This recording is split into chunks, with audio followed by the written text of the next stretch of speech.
So what we're going to do is we're just going to jump into a little live demo. So we'll show version 21 and version 24. We'll kind of walk through the AWI just so we can get a sense of like how it looks and how it feels and stuff like that.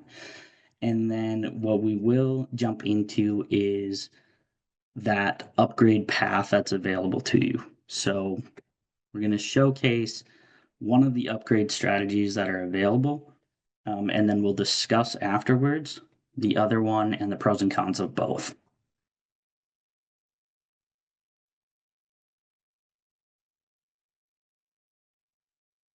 So here we have a version 21 environment.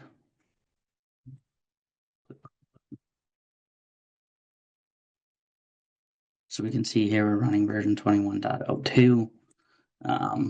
This layout should seem relatively familiar. We still have our process assembly, our process monitoring, the My Catalog, and the administration page, user information on the left, and your File Explorer on the so user information on the right, File Explorer on the left. One of the upgrade paths, and what we'll be showing casing today, is there is a package that's available that contains a bunch of various different objects that allow us to be able to run our database migration through Automic. This helps us because this allows us to essentially copy over our database without having to shut down our legacy system until we're absolutely ready. And it allows us to run a conversion on our database collations through the workflow itself and through some SQL scripts as well. This package is available on the Broadcom Marketplace, and it is fully supported as well. When beginning your first database migration, there are a few prerequisites that have to be decided. Well, really with any upgrade migration. A couple of things that need to be decided is what version you're on, what version are you going to, and anything in between that. So not only what version of product are you on Automic version X, and are you wanting to go to Automic version Y, but you also need to consider what operating systems you're on. So what hosts are you currently running these products or these solutions on? Are you on Windows 2016 and you're wanting to move to Linux? And if you're wanting to move to Linux, are you wanting to run on, CentOS, or are you wanting to run on Solaris, like whatever it may be? All of those decisions are going to play into what upgrade path is going to be ultimately best for your environment.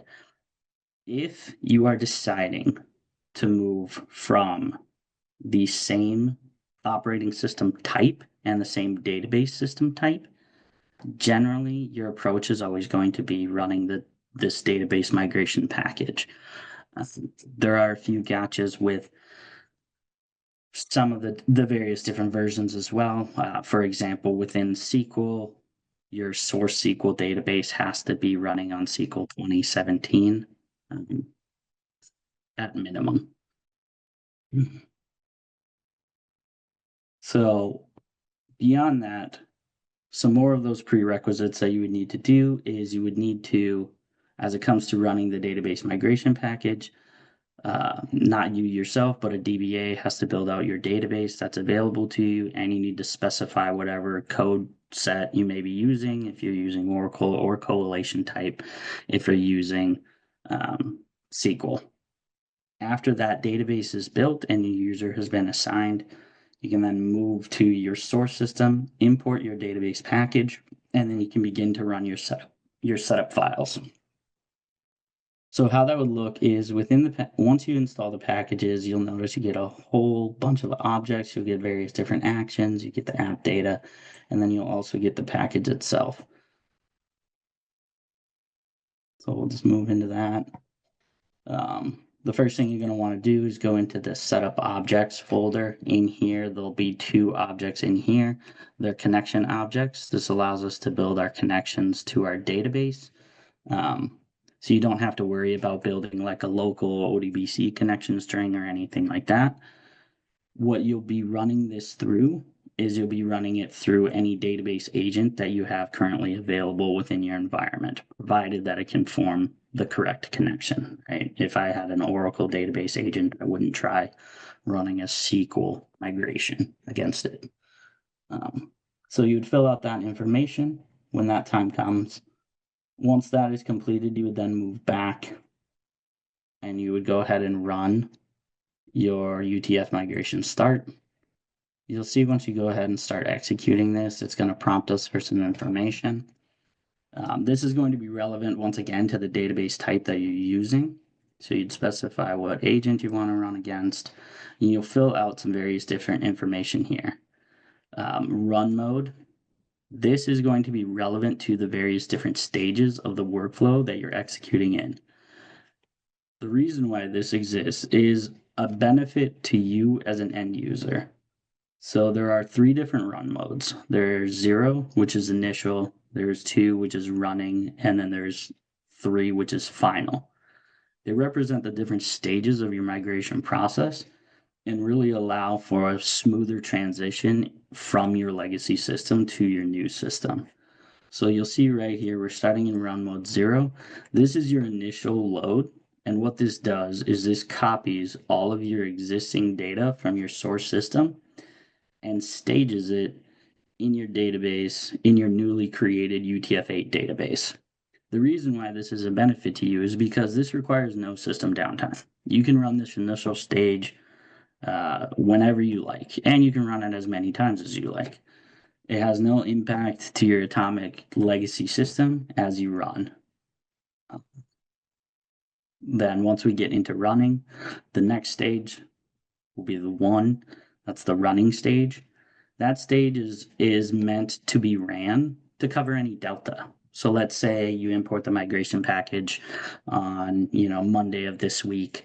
You run it that first time, and then for whatever reason, there's a delay within when you're able to get back in. Maybe your CAB approval for your go live has been pushed off, so you have to wait a few weeks, and there's been a delta of data where new updates have come in past the last time this workflow is ran. That's exactly what that running mode is for, is to cover that delta of data.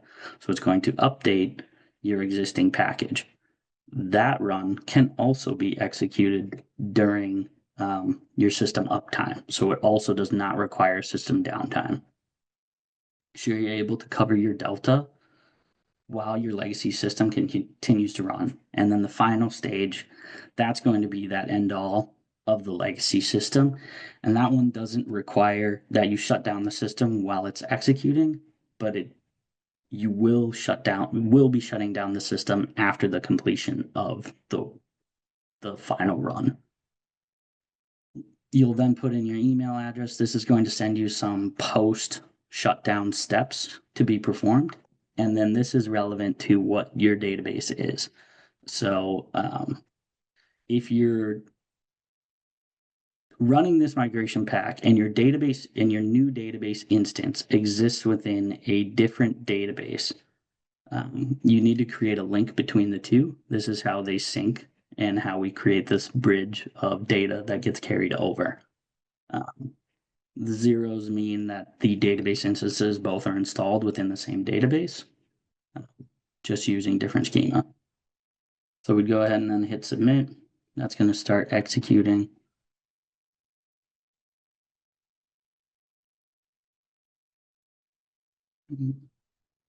And then as that runs, that's right. You'll notice it has some various different actions that it takes, and it runs through an if workflow. Once this completes, it then imports all of your data. Within that final stage, I don't know why this isn't loading. Once it's within that final stage, you then shut down your legacy system. There'll be 2 SQL scripts that get provided to you through an email. Those SQL scripts will have to be run by a database administrator. What they essentially do is they unpackage the zipped up, transported data that this workflow creates. And then they also grab the current MQ tables of your environment. So they want to make sure that your system is down. Once you do that, you then are able to go through all of the normal steps within your version 24 environment. So you can log in to version 24. You would then run your database load and unload database load utility to upgrade your system, just as you've done in the past with previous upgrades. So after you run that database migration, it's really just, as normal, for every other upgrade. You're still coming in to utility, you're running your load utility, you're selecting your data load file. It then runs an upgrade mode, upgrades it to version 24. And then you're able to start your system. So you just have to adjust your INI files, turn that on. And then once you move into that system, you should be able to move to process assembly, and you should see all of your data still existing within your new environment. So if we look here, we should see version 24. So we're in version 24.2 now. Some of the benefits to doing this migration package is not only does it carry all of your object definitions, but it also brings over all of your historical execution records. So if you have anything like that has ran multiple times a day, or any reports that you may want to check, that all of that information will get carried over within this migration package. That is true even for running jobs. So let's say, for example, for whatever reason, you forgot to maybe shut down your queue and you have something executing. Within your new system, those things that are scheduled to run would still be scheduled to run. So if we had a schedule object within here, we would then see that available within our process monitoring. Another benefit to running the migration package is, once again, since we're doing that database copy and that translation of the full database, things like passwords and stuff like that do not have to be re-entered. If you have LDAP configured, for example, or any other like authentication method, if you're using single sign-on or Active Directory, none of that has to be reconfigured at all. It's all available to you once you log in. And really, once you start up that version 24 environment, you're ready to go. There isn't any other extra work that has to be done.